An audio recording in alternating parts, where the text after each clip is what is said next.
ایک شخص نے کسی عورت سے بدکاری کی اور حمل ٹھہرنے کے بعد 7 ماہ بعد اسی سے نکاح کر لیا. نہیں، وہ بچہ حلال نہیں ہوگا. جب پیدا ہوگا تو ظاہر ہے تو وہ تو یعنی 2-3 مہینے بعد بچہ پیدا ہو جائے گا، تو حمل کی کم سے کم مدت تو 6 مہینے ہوتی ہے، تو یہ حلال بچہ نہیں کہلائے گا. اس بچے کا نہ باپ سے نسب ثابت ہوگا، نہ آئی ڈی کارڈ میں باپ کا نام ڈال سکتے ہیں، نہ نادرہ میں، نہ اس کو وراثت ملے گی باپ سے. اس کے سارے حقوق ماں سے متعلق ہوں گے. سمجھتے ہیں؟ اسلام میں نکاح سے نسب پیدا ہوتا ہے، زنا سے نسب، رشتے زنا سے اسلام مانتا ہی نہیں ہے. تو زانی کا جو اب یورپ میں ایسا ہو رہا ہے، لوگ مسائل پوچھتے ہیں.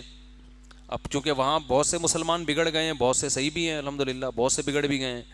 تو گرل فرینڈ سے بچہ پیدا ہو جاتا ہے، پھر اسی گرل فرینڈ سے نکاح بھی کر لیتے ہیں، اسی بچے کو میں ولدیت کا اپنا نام ڈال دیتے ہیں.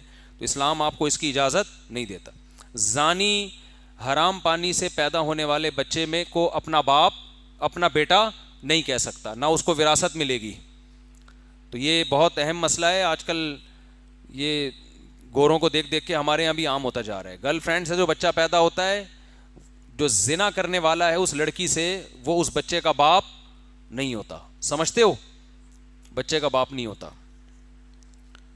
گدھے کے یہاں جو بچہ پیدا ہوتا ہے، گدھا اس کا باپ ہوتا ہے؟ کیونکہ گدھی سے شادی کے بغیر پیدا ہوا ہے نا.